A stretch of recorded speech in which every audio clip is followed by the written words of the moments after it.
Sengat.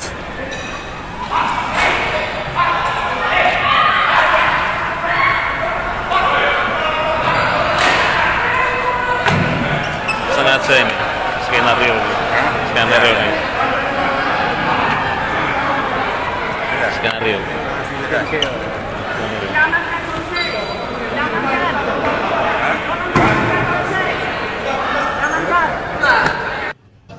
Kita harus pidanakan siapapun yang bermain di sini.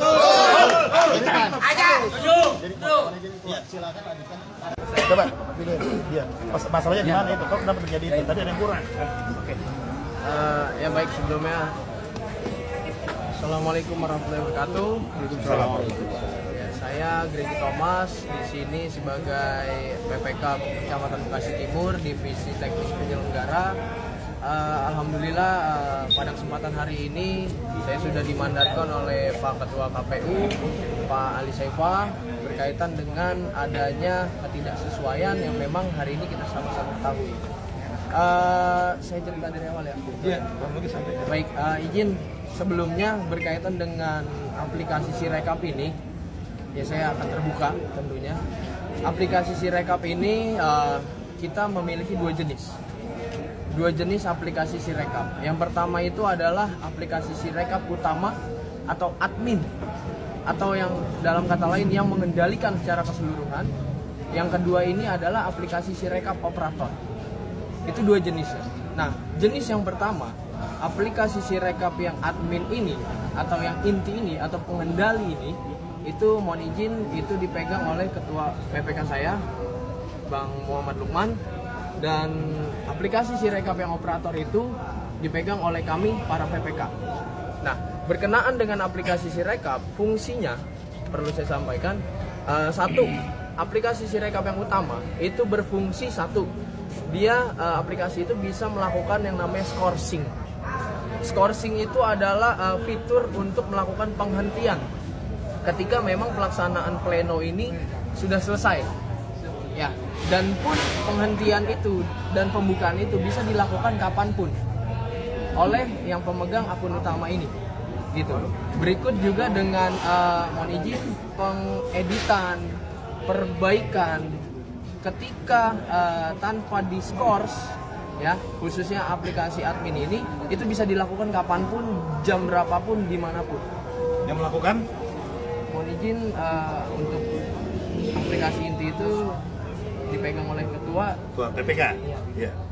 Oke, terima kasih Bang. Terus terjadinya penggelembungan suara nih. Betul. Menurut Abang kenapa bisa terjadi seperti itu? Ya, mohon izin untuk kejadian seperti ini Bang Jack, memang pada dasarnya saya sendiri pun saya tidak mengetahui. Tanpa pengetahuan saya dan rekan PPK lain khususnya, karena kita nggak punya kendali di akun Sirekap admin itu. Admin berarti ketua PPK saja yang punya. Itu. Nah, kendala ini terjadi memang sebetulnya pada saat awal itu semua berjalan lancar ya. Saksi pun mengikuti kan, punya hasil catatannya berdasarkan langsung pada saat pelaksanaan pleno ya. Seperti itu kan punya ya. Nah, itu sudah oke, Bang.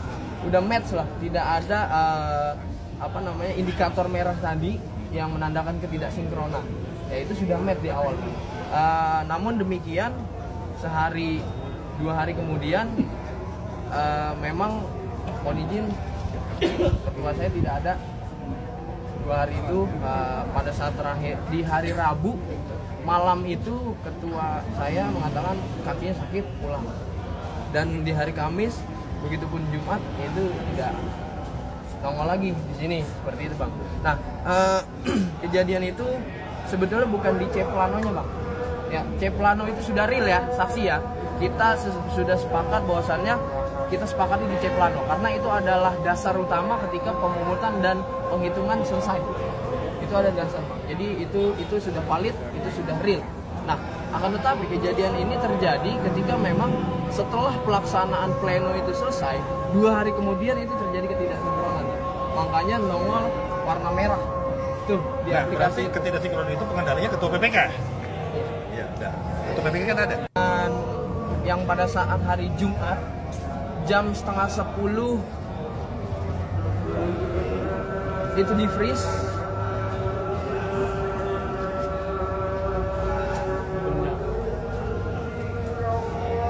itu di luar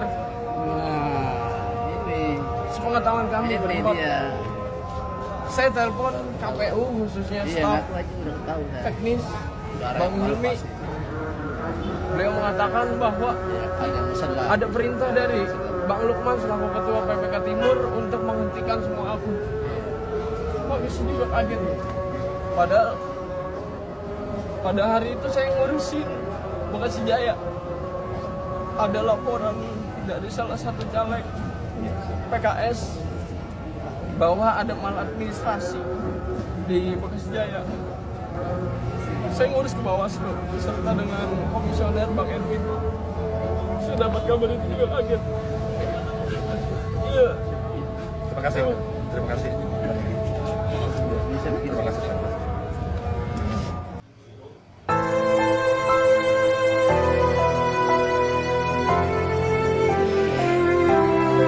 Kebenaran akan mencari jalannya sendiri. Cepat atau lambat, kecurangan pasti akan terbongkar. Seperti yang terjadi pada video ini. Seorang anggota KPU karena sudah tidak tahan dengan adanya kecurangan, maka nekat membongkar praktek penggelembungan suara. Semoga saja kawan kita yang jujur ini aman dari intimidasi. Karena hal yang dilakukan ini bukan tanpa resiko. Sudah pasti para atasannya akan marah besar karena pembongkaran ini. Kami berharap ada teman-teman KPU yang lain berani seperti itu. Jangan takut, para pembela kebenaran akan banyak membela Anda di belakang nanti. Ini demi perjuangan menyelamatkan demokrasi dan nasib anak cucu kita nanti. Selanjutnya, menanggapi video pertama yang terjadi baku hantam antara polisi dan saksi, itu patut kita apresiasi atas keberaniannya. Memang seharusnya begitulah menjadi saksi. Kalau tidak ribut di tempat, pasti akan diam saja para pelaku kecurangan itu. Mari kita terus suarakan kebenaran, lawan rezim dolim beserta oligarkinya. Assalamualaikum warahmatullahi wabarakatuh.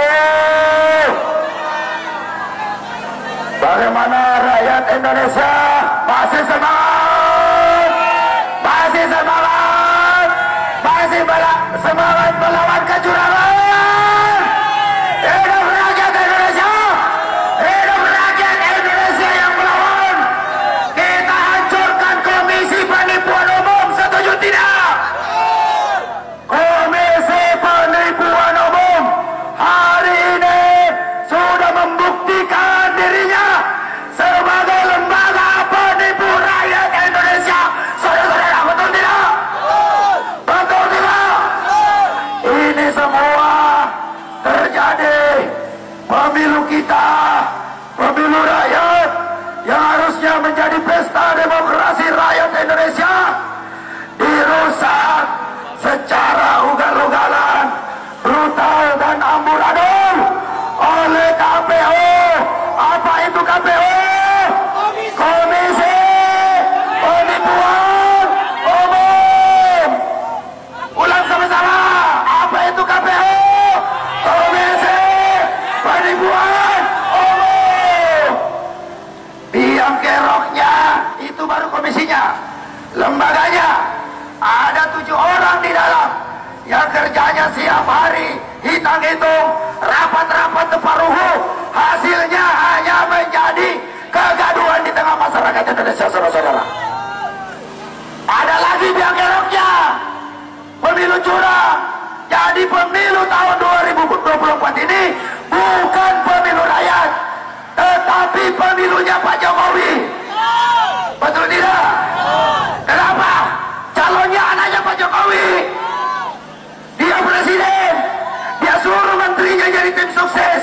Dia suruh gubernur-gubernur. Dia ganti gubernur-gubernur dengan pejabat sementara. Dia ganti bupati wali kota. Dia perintahkan aparat desa. Bahkan RT RW juga terlibat untuk memenangkan anaknya. Jadi pemilu 2024 tidak adalah pemilu. Pemilunya Pak Jokowi saja ini. Bukan pemilu rakyat. Maka hari ini, karena ini pemilunya Pak Jokowi, seluruh rakyat Indonesia Indonesia hari ini bersama-sama dengan penuh rasa keberanian dan tanggung jawab konstitusi kita nyatakan maskulkan Jokowi. Setuju tidak? Maskulkan Jokowi. Setuju tidak? Jokowi mundur. Maskulkan Jokowi. Jokowi mundur. Leserkan Jokowi. Sama aja intinya. Jokowi tidak layak lagi menjadi Presiden Republik Indonesia, saudara-saudara. Ini memang komisionernya sudah penipu, presidennya juga penipu, karena ijazahnya hari ini tidak jelas. Ijazah palsunya hari ini tidak bisa dibuktikan di pengadilan. Pak Yusril, saya tantang Pak Yusril, bawa ijazah asli Pak Jokowi ke pengadilan, ditunggu oleh rakyat Indonesia, Pak. Kamu itu profesor, kenapa jadi goblok kayak begitu? Ini semua gara-gara rezim Jokowi. Semua profesor-profesor kita, petinggi-petinggi kita, pejabat-pejabat kita jadi goblok semua. Kurang ajar memang ini rezim. Rezim ini memang harus segera dihentikan, saudara-saudara. Kaum buruh dari tahun 2019 terus bergerak menggaungkan bagaimana biadabnya rezim Jokowi ini. Saya minta kepada seluruh Indonesia, mari kita bersama-sama bersatu padu, kita jaga demokrasi kita kawal konstitusi kita agar benar-benar dapat menjadi sebuah nilai-nilai konstitusi yang dapat memanusiakan manusia dan menciptakan keadilan sosial bagi seluruh Indonesia, saudara-saudara. Jokowi tidak bisa buktikan itu. Hari ini Jokowi sudah gagal menggelar pemilu. Salah satu syarat dan sumpah ketika Pak Jokowi diangkat juga pada disumpah lagi terpilih kedua kali pada saat pemilu 2019 yang ditenggarai diikuat-kuat itu sama dengan pemilu curang seperti kondisi hari ini, saudara-saudara. Dia harus bisa menggelar namanya pemilihan umum. Pemilihan umum kita ini sudah menghabiskan anggaran 100 triliun. Kenapa si rekap itu menjadi bermasalah? Karena anggaran pemilu ini ternyata masih lebih besar anggaran bansos untuk melakukan penyuapan kepada rakyat, saudara-saudara. 500 triliun, 5 kali lipat anggaran pemilu. Pantasan aja pemilu kita ini rusak, pantasan aja pemilu kita ini amburadul, pantasan aja pemilu kita ini perhitungan curang semua. Ini negeri sudah dipimpin oleh para pemimpin-pemimpin jahanam, pemimpin-pemimpin brengsek yang harusnya ditawur oleh rakyat, saudara-saudara. Rakyat benar marah nggak? Rakyat betul marah tidak? Kalau rakyat melihat kondisi hari ini, rakyat Indonesia masih diam saja, tidak ada yang marah, maka rakyat yang perlu dipertanyakan, itu semua masih waras atau sudah gila semua? Cukuplah pejabat-pejabat kita ini yang gila-gilaan. Kita nggak usah ikut-ikutan gila. Kita gila-gilaan turunkan rezim Jokowi ini dari jabatannya sebagai presiden, saudara-saudara. Hari ini ada kabar gembira dari gedung parlemen sana di Senayan, yang kemarin-kemarin melehoi, yang kemarin-kemarin impoten, yang kemarin-kamarin sudah tidak berdaya lagi. Hari ini mereka semua sudah mau mendengarkan aspirasi rakyat Indonesia. Hari ini bergulir bagaimana anggota DPR akan menggelar hak angket atau hak interpelasi, minta penyelenggaraan pemilu dengan apa jadi begini, saudara-saudara.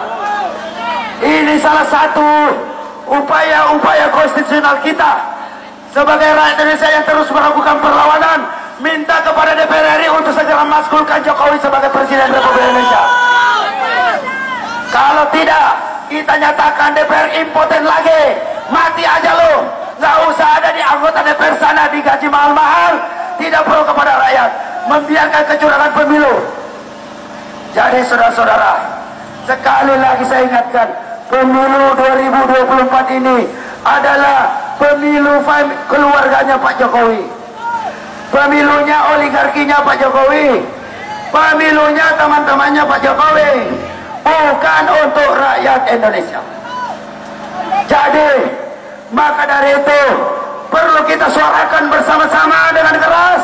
Kita minta, kita nyatakan sebagai rakyat Indonesia, sebagai pemilik kedaulatan Republik ini, lengserkan Jokowi. Kenapa Jokowi harus dilengsarkan? Karena merusak demokrasi, melanggar konstitusi, mempraktekkan politik dinasti. Yang lucunya hari ini saudara-saudara, banyak sekali kawan-kawan kita katanya aktivis, jual-jual nama aktivis 98, katanya politik dinasti bukan nepotisme. Ini kenapa ini aktivis-aktivis 98 itu tiba-tiba menjadi tolol dan bodoh?